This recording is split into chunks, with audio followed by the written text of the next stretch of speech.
Today, we're in Braintree, Essex, UK. Lorraine and her daughter are about to open their brand new bubble tea shop in just 2 weeks' time. Let's go check it out.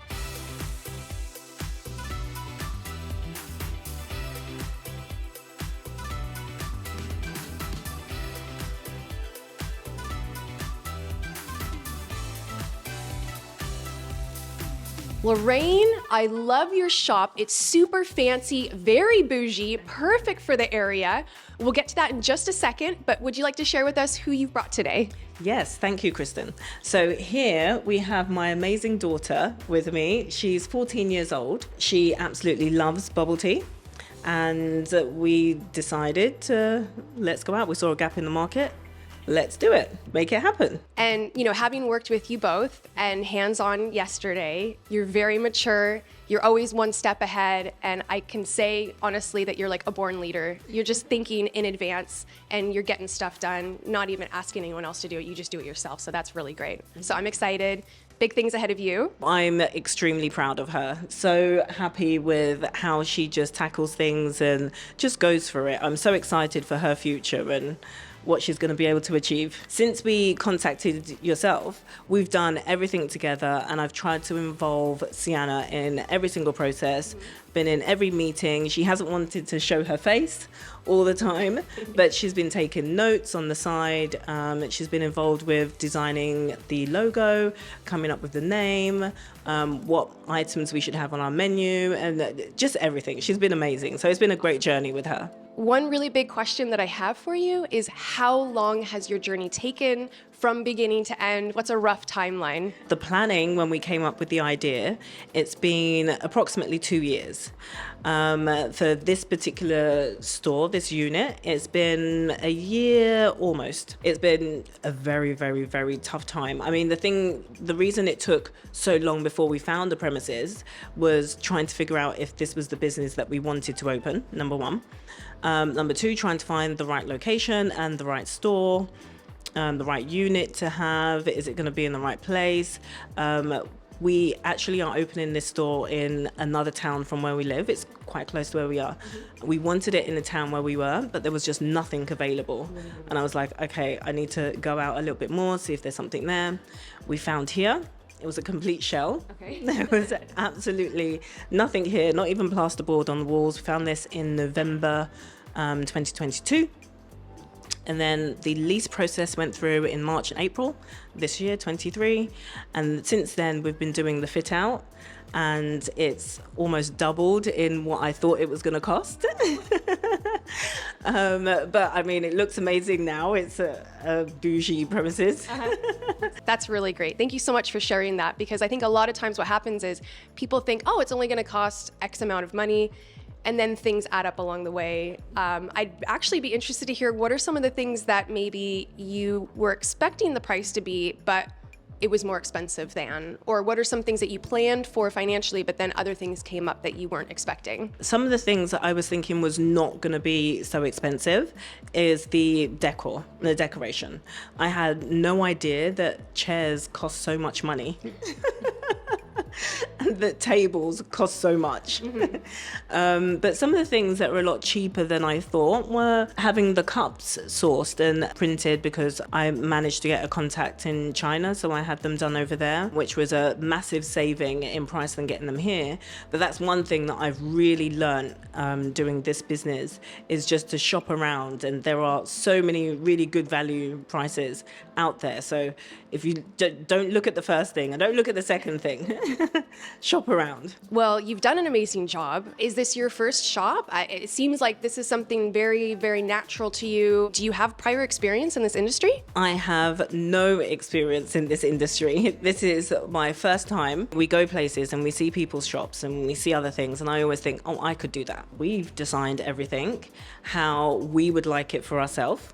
And in terms of what you need in a shop, I have stalked your videos for months and months and months and months, and we've kind of gone over absolutely everything. We have lists upon lists upon lists of what you need, so I've just tried to think of everything, and we still had to make dashes to the shop yesterday because there were still some things that we didn't have, the little things, but I've just tried to put everything together. And how about time hurdles or understanding hurdles, things that have come up along the way that you weren't expecting and you've now learned, okay, I got a bit of advice for you type things? 100%. This has been the reason why it's been so long. Finding people to do the work and for them to do the work on a schedule that you would need is very difficult. So this has been a big hurdle. Sometimes someone can't do the floor until the plasterboard has been done, and then someone can't do the electrics on the counter until another bit is done, and then getting that person to do their bit before the other person needs to do their bit, a nightmare. And I suddenly realized why it's important for someone to have a project manager, because they can manage. Even for my counters, when I was planning it in the beginning, and I did have someone with me, but no one took into account the doors opening and the space we would need in between that. Okay. So we put framework up and everything. And then when it came down to putting the counters up, we're like, oh my God, there's not enough space. It's very narrow in the middle. So if there was a project manager, that hurdle wouldn't have been there. But as this is my first shop that I'm opening, this is a learning thing that I've had to learn, and the next shop that I open, I will have things more on point. That's great. I think you've done an amazing job. Regardless, I wouldn't know that this isn't your first bubble tea shop. I think you definitely plan a lot of things in advance. Like you said, you've done a lot of research. I always see you taking notes. And even this morning, you mentioned that you were up late last night, writing things out, doing more research, getting everything in order. You have a really good attention to detail. So I know you've been putting in a lot of time, energy, and resources, but what about you? What about your summer? Were you off on holiday, hanging out with your friends? What was your summer like? Actually, my summer was spent here decorating, painting the walls, fixing, wiping down everything. It was spent here whole 6 weeks. Would you consider yourself the inspiration for the shop, or were you the driving force of the shop? I would consider myself the driving force of the shop, because if it wasn't for me, I don't think any of this would have been able to happen, because we were looking around to try and figure out what business should we open, because I really wanted to open something and we found it. We've made it come this far, and I'm really excited for this place to open. If you wouldn't mind, let's discuss your toppings bar and fridge area for a moment, because I know people are always asking about that, and you got a really awesome, amazing looking one. So let's dive into it. We thought, just from our personal experience when we are going to get a bubble tea, the one thing that we found in the stores that we've gone to is you can't see the options, and you're having to read on the screen and, oh, I don't know if I'm going to like that. I know it's only a color, but being able to visually see it makes a difference. So when I was shopping around for something to display the toppings in, I saw this and I thought, oh my God, we can get so many toppings in here. And I wanted to be able to offer customers as many toppings as possible so that our shop doesn't become stagnant, so it's not boring. So we don't just have 6 flavors, 6 bubbles and 6 or 2 jellies. We wanted everything. Yeah, I agree. Is that sort of maybe one of your favorite things about when you go to a bubble tea shop, is the amount of topping selections and being able to switch things up? It's one of my favorites, because when you just get a drink and you only get to have one topping, it's boring. You want to change it, but you don't know which one to change it to. You can trial which ones you want to have for your next drinks. I'm always doing the purchasing and I'm always doing the spending.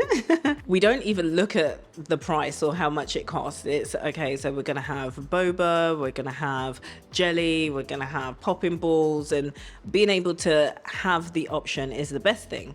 If there isn't an option, then to me it makes me feel as if I'm not getting a great experience. I agree actually on the whole toppings perspective. I know it's more of a UK European thing to want to offer a large array of different juice balls and jellies, but it allows growth for a whole new market that you might normally be cutting off. In America and also in parts of Southeast Asia, especially in Taiwan, it's very boba tapioca focused. Very traditional. Maybe it's grass jelly, pudding, red bean, and then of course the tapioca pearls. Maybe you've got a few different options of tapioca pearls, but that's kind of it. Where here, it's really fun, very exciting. we have like 20 or more different flavors of juice balls available to us, 20 or more different flavors of jellies available to us. And then, of course, there's variations of that. There's stars and hearts and smiley faces, and who knows what, maybe next month it'll be like little 3D dinosaur jellies, like who knows, So the sky's the limit, and to be able to offer that to your customer base, it's a really great opportunity to reach people who might not normally try bubble tea or might be kind of shying away from it. When they see those juice balls and those jellies right there in the counter fridge, they'll be like, whoa, that's really cool. It kind of reminds me personally of when I was a child going to an ice cream parlor. You see all of the different ice cream flavors and the different colors and the styles, and I got really excited. And then on top of that, I got to add sprinkles or nuts or chocolates or candies. So it's that whole experience. I think that's one of the great things about bubble tea in the UK and Europe is it's an experiential thing. And it's not only the taste, but it's visually exciting as well. I really agree. And because of this serve over counter, that really played a part in the design of the shop, because the bubbles look fun in the glass, and then I tried to make the lights look nice and fun, like they're the popping bubbles. So it all coincided. Would you mind showing us real quick the toppings bar and kind of explaining it a little bit? Of course. This is our amazing serve over counter.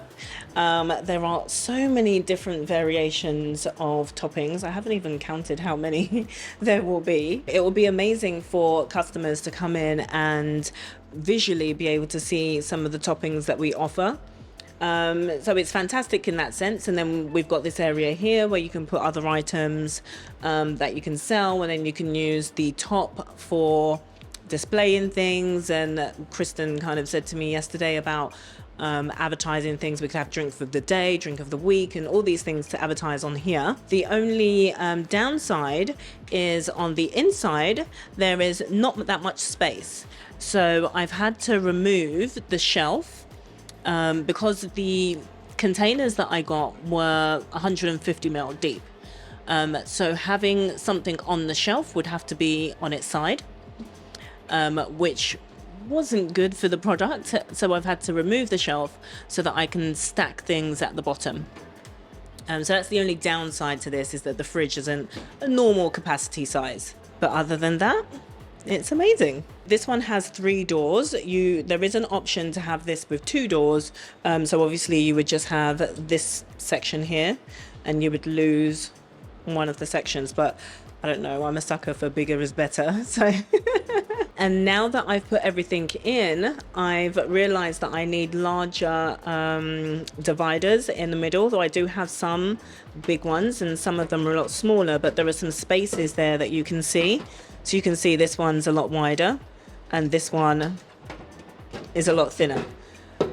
So having some of the thicker ones will do away with the gaps that are in between some of these, which therefore should get rid of some of the condensation which is inside. But it's a quite easy workaround and a fix. There's so many different options and variations that you can do with this. So it's not going to be a massive issue. So an interesting thing happened yesterday, and I think it was a great learning experience for everybody, including you guys out there, hopefully. We had different brands of the same product, and we experimented with all of them. So let's just take mango, for example. We had 3 different brands of mango, and 2 of those brands came from the same supplier. So if you're looking at it in that aspect of trying a recipe, even just a basic recipe, if we take that basic recipe and try using each 3 of those products, the results were completely different. So then we had to tweak each recipe in order to get a good result. And even then, the end result was totally different. The flavor profile, the sweetness level, how it tasted in our mouths, one kind of subdued sweet mango as opposed to like a bright sort of mango. I mean, it was just, everything was all over the place, and that was just one flavor. So yesterday was a very long day of trialing out and figuring out which syrups you guys were going to use. But I would say the overall benefit was now you've been able to pick the best of all of the different brands. Do you want to kind of elaborate on that experience? Yesterday was absolutely fantastic. Thank you.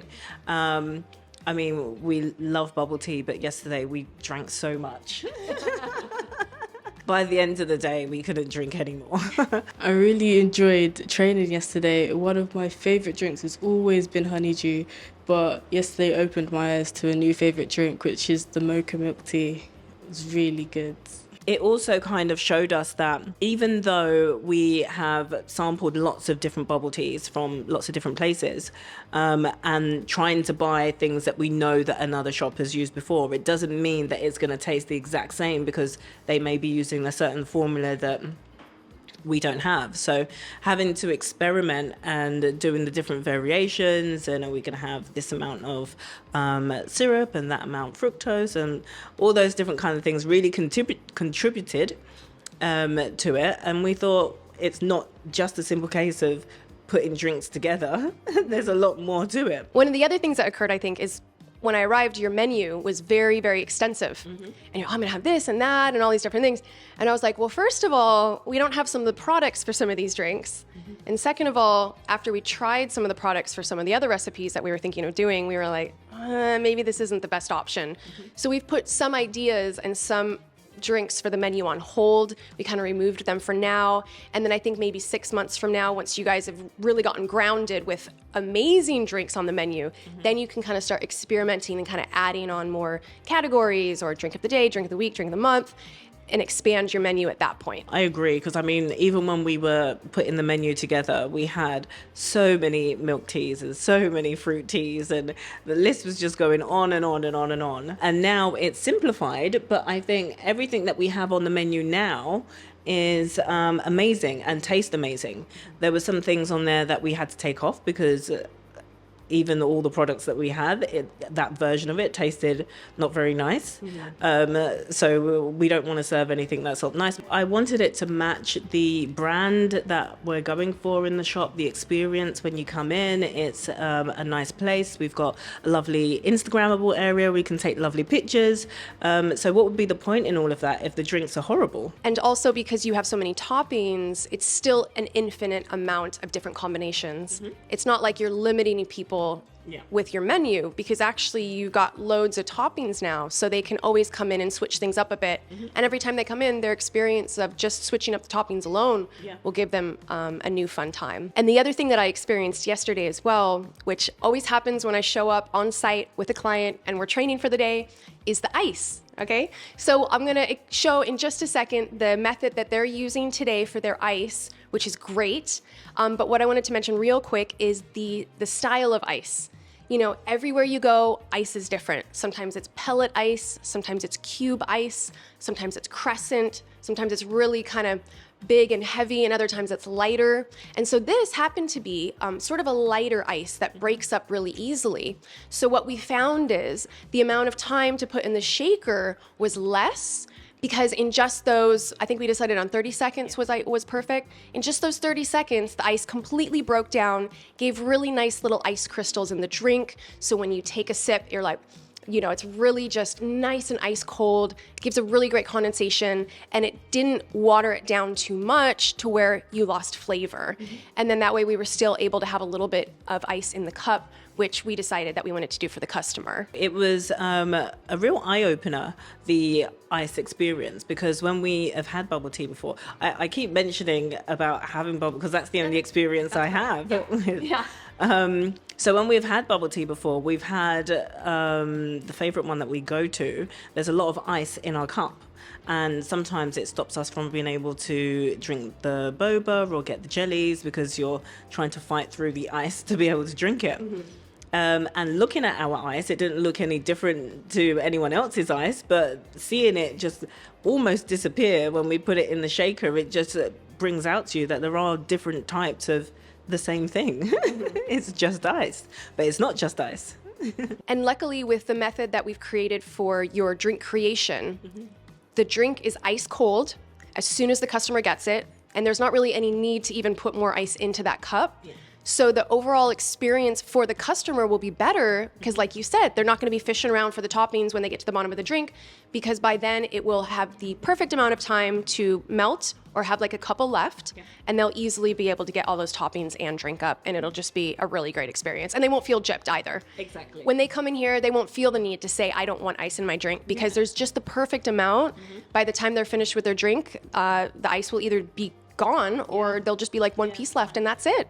So that's really great. Okay, and now Lorraine is gonna show us her ice setup, which is really awesome. It's not super unique in the sense that a lot of larger companies do it this way, but it is a great space-saving opportunity, especially if you do have a nice size back room like she does. So I decided to go for this Blizzard ice bucket. You can see it's quite filling up here now and we have to go through and break it up. It comes with this plastic ice scoop, which Kristin has said to me will not last. So we have to get a metal one to be able to break this up more. But this is one of the most popular ice machines in the UK, I am told. And we liked this because it was able to go under the counter. So the counter is just slightly higher than what a normal counter would be, but it's still workable. And it enabled us to be able to use it for the space because there wasn't anywhere else that we could put it, but we needed a counter also. So we've fitted it just underneath and it's not in the way at all and works well there. So the concept of having this ice machine back here is that we are using an ice bucket on the shop floor. So we will take ice out of here, mainly first thing in the morning and throughout the day periodically as needed. We will put the ice into this ice bucket and then we will just fill it up into the ice drawer that we have there. So through the day when the staff are making bubble tea, they can just get a scoop and add it to the cups right and easy there without having to come back here. So this ice bucket can take quite a lot of ice. It will take about 4 or 5 of those buckets that we use to fill up of ice. With designing the counter, this was one of the most important things that I made sure that I had because I knew I wasn't going to have an ice tray, an ice machine on the front. So I needed to be able to offer ice out here. So I put it into the design. It had to be cut out of the counter and installed here. There's also a drain down here, so any of the ice that melts goes away into the waste. And we just clean this at the end of the week and it's good to go for the next day. Okay, super big, important question.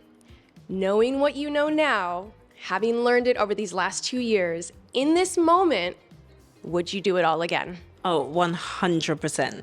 We cannot wait, can we, to be open and to have other people experience the vision and idea that we've been able to curate. The only thing I would have changed is what I said earlier, is if I had a project manager, then it would have been a lot easier, but I didn't have one, so this is how we were.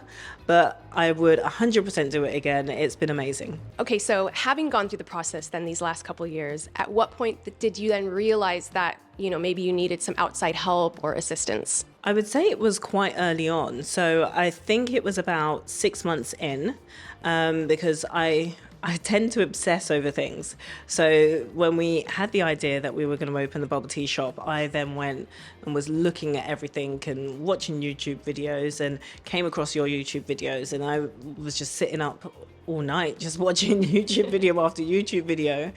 And then I thought, oh, this lady really knows what she's talking about, what she's doing. And then I came across some of your videos where you were doing interviews with other people where you would help them with their stores. And I just thought, well, I could open it and it would just be a bubble tea store, but I really want it to be an amazing bubble tea store. And I mean, there were a few companies out there that offered mentoring or anything like that, but they just had it written on their websites. I didn't know who they were. I mean, I didn't know who you were, but I saw your videos and I know what your work was like. So for me, I really wanted to go with someone who I could see that they've delivered results. So that's how I ended up contacting you and going through your process. And it's been absolutely amazing, hasn't it? It's been so good. Amazing. One thing I really like about this experience is that I get to share it with my friends and how they're really excited for me opening something that they can also enjoy and have fun, and like we can come here after school. Without your videos and your input, I don't think we would have it wouldn't have looked like this. So thank you very much. Yeah, you're very welcome. And thank you very much. I appreciate that. And it's been an absolute pleasure working with you both. And, you know, I'm excited that I was able to share my knowledge. I have a lot of knowledge, but like I said yesterday, I don't really have a lot of people to share it with except for people who want to open a bubble tea shop. So that's perfect. Yeah. We were able to connect. I could give you all the information and help you along the way. And now you are almost ready to open, and I'm just super excited. Like yay. Great. Okay, one more question before we wrap it up today. I wanted to cover desserts real quick. Yeah. So I know that they're going to be serving a couple desserts, and one of them's not going to be Bubba Waffle. So I'm interested to know kind of why not, and which desserts did you decide to do instead? What's been the process? We decided to offer desserts because it's always good to have a variation of things. If someone doesn't want a bubble tea, then they can have a dessert instead. So we went for things that were relatively easy, but also that were new concepts that people didn't really know about much, or they've not seen, but they absolutely look amazing. Things that are quite popular on Instagram. I didn't go for Bubble Waffle for two reasons.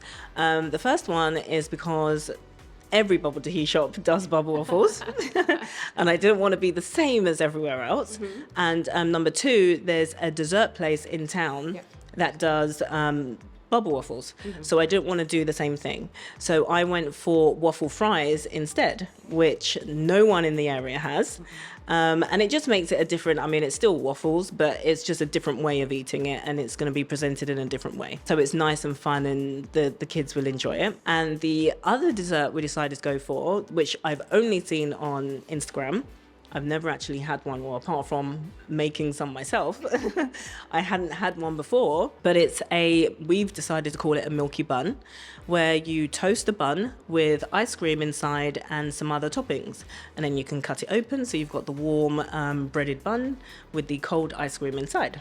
So those are our desserts. Oh, and we'll also be doing macaroons and possibly little ice cream desserts and things, but as time goes on. Sounds amazing. I can't wait to come back and try them eventually. I've personally not had that either, but I do know it is kind of up and coming right now, so that's really great. It'll be interesting to see how that goes. Mm-hmm. And I think it's great as well because you are doing desserts, which probably would be best maybe sitting down eating as opposed to grabbing and going and taking away, which is perfect because you do have a nice amount of seating. You've got a little bar area, you've got some tables, and of course you've got your Instagram space over there to take really great pictures and social media.